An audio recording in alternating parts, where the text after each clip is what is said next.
Today, I'm going to be completely flipping your understanding of creative testing on its head, and I'm probably going to make you a little angry in the process. If you've been running Facebook ads for more than a few months already, you've experienced this nightmare scenario. You launch a new creative, it absolutely crushes in your testing campaign, and it's a CPA way below your target. Everything looks perfect. You're thinking, finally, I cracked the code. So you scale it up, you move it to your winning campaign, increase the budget, and it dies. Completely falls off a cliff. Or you've maybe experienced this other frustrating situation where you've got an ad that's burning $500 to $700 at a terrible ROAS, like 0.75 or way below your break even, but Meta just keeps spending on it. You're screaming at your computer like, why the heck are you spending money on this garbage creative when I have winners sitting right here? And then there's my personal favorite, which is the creative that gets $5 of spend total. You put all this work into making this amazing video, perfect static image. Meta looks at it and says, nah, I'll give you $5 and that's it. So meanwhile, your ugly thrown together creative from 6 months ago is still spending thousands per day. If any of this sounds familiar, stick around because what I'm about to share is going to change how you think about creative testing forever. We're going to talk about why your entire approach to testing creative is backwards and what Meta's algorithm is actually doing that you don't understand, and the systemic approach that actually works for scaling profitable creative.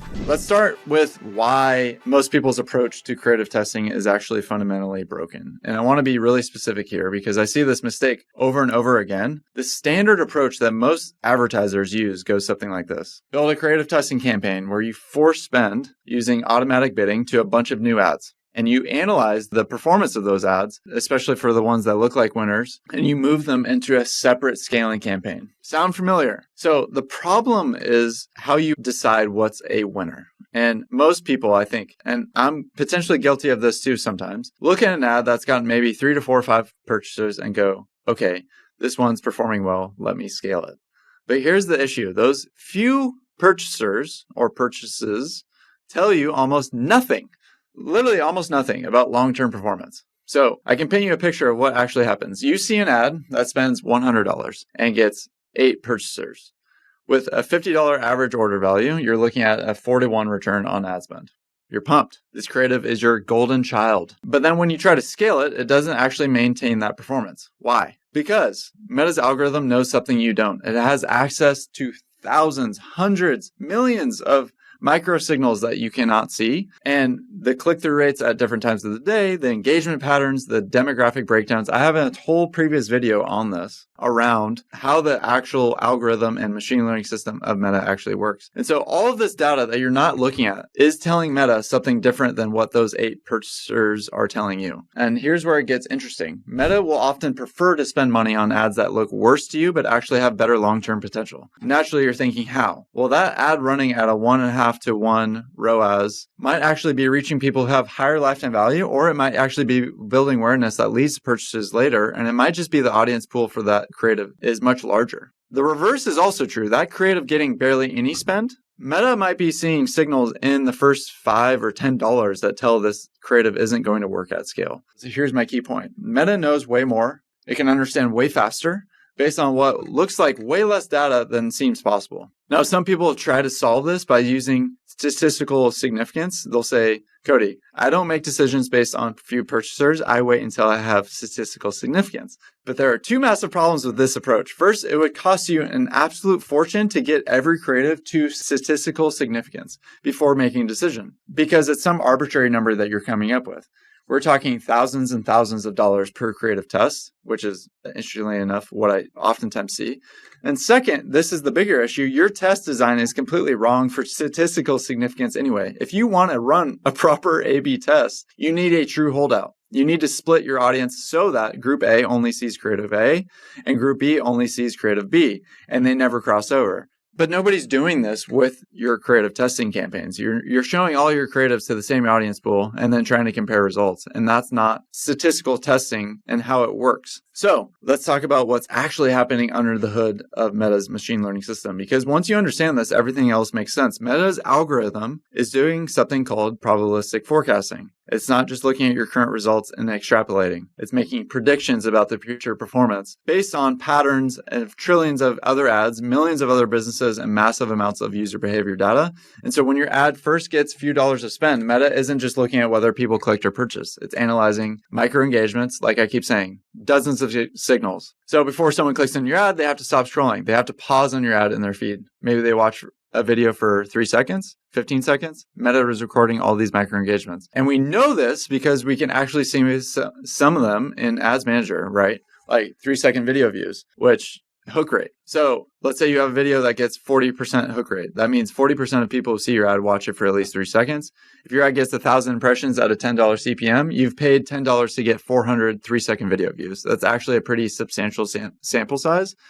So way more data points than 10 clicks and 0 purchasers that you might see at the same spend level. And that's just one example, right? Like they're also tracking stop rates, pause rates, scroll back rates, dozens of other micro engagements, shares, comments, likes, all these different things. So Meta is analyzing the creative content itself as well. 60% of the reason people buy is the creative. This is somewhat speculative, but I think it's highly likely that Meta is using computer vision, natural language processing, your video content, your ad copy, compared to patterns from millions of other ads to predict performance. If you think about it from a perspective of Meta has seen millions of other ads of similar products with similar hooks, similar visual styles, similar ads, and how those performed. Why wouldn't it use that data to make predictions on this new piece of creative? The technology absolutely exists and is absolutely sophisticated enough based on other things that we know about Meta's algorithm. So it's highly predictive and understanding and correlative to understand that this would have a prediction in this way. So that's probabilistic forecasting and setting. Instead of waiting for a large sample size, like a traditional A/B test, it's making predictions based on what it actually already knows, which is priors. So when Meta delivers your ads, it's bringing all this information into delivery decision. It's scaling and suppressing based on likely outcomes at all these different levels. And so this is why it's almost never works to exclude placements trying to improve performance. Meta actually has better information about likely performance than your gut feeling about whether your Instagram story converts well for your brands. So what I want to share is a completely different approach that leverages this understanding of how the algorithm actually works. Instead of creating testing campaigns, you want to launch everything with manual bids and cost controls. If Meta spends on it, that's a signal of success. If Meta doesn't spend on it, that's a signal of failure. And it's telling you that you need to get better. That's it. Let the algorithm be my testing methodology. This approach eliminates the guesswork about what's a winner and arbitrary in your mind, what's a winner and what's a loser, and eliminates the ego trying to outsmart Meta's predictions. And so I'm using those predictions as my primary data point. And it's much more cost effective because I'm not forcing spend on creatives. I'm not coming into a sunk cost fallacy. I'm forcing spend on creatives that the algorithm already knows won't work. But the approach of running manual bids, cost controls, allows a systematic way to create and feed new creative to the algorithm. And that's where we get into the systematic framework that actually scales. All right, now that you understand why traditional creative testing doesn't work and how Meta's algorithm actually operates, we can talk about this approach. And it starts with something most people completely ignore, which is your financial reality. So, pillar number 1, before you create a single piece of creative, you need to understand your numbers at a very basic level. I don't mean some vague idea of we want to be profitable. That's not what I'm saying. I mean a detailed forecast that it tells exactly what you can afford to pay for a customer based on not just first order profitability. I know everybody would probably want to do that, but also based on LTV behavior to still hit your profit goals. So it starts with understanding your unit economics. What's your gross margin per product? What are your fixed costs? What's your LTV? What's your repeat purchase rate?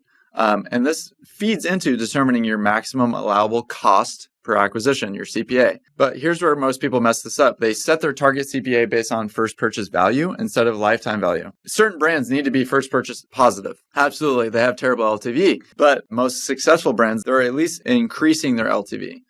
Your average order value, let's say your average order value is $50, but your customer lifetime value is $150. You might be able to afford a much higher acquisition cost than you think. So all this to say, once you have your financial targets, you can create what I call a living forecast. This isn't a static document where you create once and then just forget about it. But this is something you update weekly, monthly, even every day based on actual performance data. And so it accounts for seasonality, it tracks your actual spend, acquisition costs, and gives you clear guardrails for your creative strategy. Forecast can be your North Star. Every creative decision, every budget decision, every optimization goes back to what's actually happening, coming back into the business to hit the goals. So are we acquiring customers at the right cost? Are we scaling sustainably, etc.? Now, with your forecast in place, we can talk about getting and creating and generating creative that actually converts. And the highest converting creative feels human, not corporate. So what I would say is this is human forward content. There are 4 types that you need to be systematic producing. First, influencer seeding, not mega influencers, but this is micro influencers, building relationships, getting the product into their hands, letting them organically interact with it. They will post. And then you can set up social listening, capture that content, get usage rights to that content, and get that content into that account. The great thing about this is that this eliminates creative guardrails of what you think they should be creating. These people are creating content all day long. You want to give them creative freedom based on how they're generating and communicating with your product. And then when they produce that content, you want to be able to get that content into your ad account. The other flip side of that would be working with UGC creators, people that are creating content all day long, but in a professional way. So this is your cookie cutter content, get that content, creative brief, 1 round of approval. Most of you guys have probably worked with a UGC creator by this point, if you're watching this video. But this is talking points, these backgrounds, these certain cycles or revisions, etc. The other area is working with your customers, incentivizing and tapping into your highest LTV customers and incentivizing them to create content. And you can do this through email and an SMS sequence, offering them store credit, free subscription, certain products that they maybe haven't had yet, and giving them guide rails on the type of content that you're looking for. And then fourth, obviously, is branded and static assets. I think in today's world, you should definitely be leveraging AI for this. This is content that you can produce in-house for incredibly low cost. Obviously, AI works best with great inputs, but you can create a human forward feel. So this isn't necessarily about creating perfectly polished corporate content, but there is a place for that. And it's about creating content that feels authentic and relatable while representing your brand professionally. And the key to these 4 areas is that you're creating a systematic production. It's not randomly reaching out to creators or hoping customers will organically create content, or now you have processes, templates, schedules where you're getting consistent content into your advertising channels. And now you can optimize them correctly. So, like I said, now you have content set up. Okay, how do we test? Instead of managing your ads through creative testing campaigns and scaling campaigns, you're using cost controls as your primary optimization lever. So you launch all your new creative into manual bids set at your target CPA. I have other previous videos on this. The problem with if you're just new to cost controls, don't set it at a CPA that you hope to have. Set it initially at what you're currently hitting and then eventually try to bring that down. So at a very basic level of how we analyze this creative is if Meta is spending on the creative, it means the algorithm is predicting it can deliver results at or below your target cost. If Meta does not spend, it means the algorithm does not think it can hit your target and that your creative needs to get better or your offer needs to get better. Right? This approach has several massive advantages. First, it prevents you from wasting money on creative that the algorithm is not showing or is not predicting that it won't work. Second, it is automatically allocating more budget to the creative that's actually performing. It is the governor of your spend. It is suppressing your losers and amplifying your winners. And third, it eliminates the guesswork of when do you need to scale or when do you need to pull back. This ABO setup is incredibly exhausting and it spends way too much time on the wrong things. If it's spending at your target CPA, you can increase the cost control to allow for more spend or run an inflated budget. But the key metric you're optimizing for is AMER. How is this in-ad account CPA leveling up to our new customer ROAS, another term that you can associate AMER to, which is your total new customer revenue divided by your marketing spend. Unlike ROAS, which can be manipulated by attribution windows or doesn't account for blended performance, AMER will give you a true picture of what's actually happening. But cost controls only work if your LPs and your offers are also cohesive with this too. So this means that you can constantly test new offers for both new and returning customers, etc. All right, so let's get into the nuts and bolts of how you can actually implement some of this. Step 1, you need to audit your current setup. You need to honestly assess what you're currently doing and identify the waste. So you can go into your ad account, look at your creative testing campaigns. Most of the people, if you are doing creative testing, you're putting testing in the naming convention. How much are you spending on creative that never graduates to scaling campaigns, or it's just creative testing and it's eating up a lot of budget? How much are you spending on scaling campaigns for creative that look good in testing but doesn't actually perform, right? Add up those numbers, because that's money you're going to save with this new approach. For most advertisers, this waste is going to add up to thousands of dollars on a monthly basis. Second, financial framework. You need to touch your ad account and you need to get your numbers straight. So unit economics, forecast, determine your maximum allowable cost per acquisition based on your profit goals, based on your AMR. So you create that forecast, your cost targets, your growth goals, and it should be updated regularly. Step 3, obviously build that creative pipeline. I have other resources on this, but if you need additional resources of this, happy to share. What assets do you already have that you can immediately put it to work, right?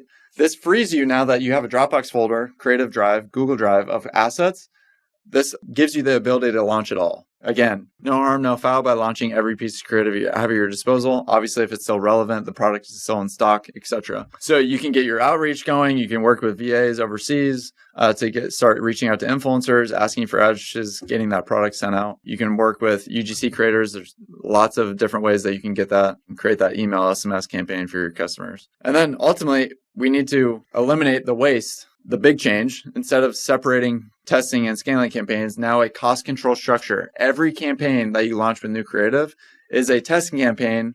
When it starts spending, it is a scaling campaign. And the campaigns that fizzle out and stop spending, we add new creative to them. It becomes a new testing campaign. And so this is not creative or scaling. This is every campaign that's getting spent is a scaling campaign. And the key here is trusting the process. So when Meta doesn't spend on a creative, we're resisting the urge, sunk cost fallacy, to force spend by switching to automatic bidding or lowering your cost controls, right? The algorithm is telling you something important. You need to listen to it. And it requires you to ignore a lot of the metric you're used to watching. Don't over obsess over click-through rates, cost per click, CPMs, or even individual ROAS on a creative. Focus on whether Meta is spending on your creative at your target CPA. If a creative is spending consistently at your target, not on a day-to-day basis too. You need to be looking at, most people are running on 7-day click. Allow 3 to 5 days for you to assess the performance on a CPA, on a cost control, on a winner. You can gradually increase your cost controls to allow for more spend.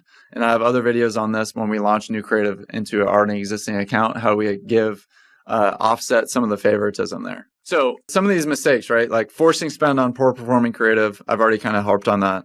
I get it. You put work into creating the video or that image. Well done.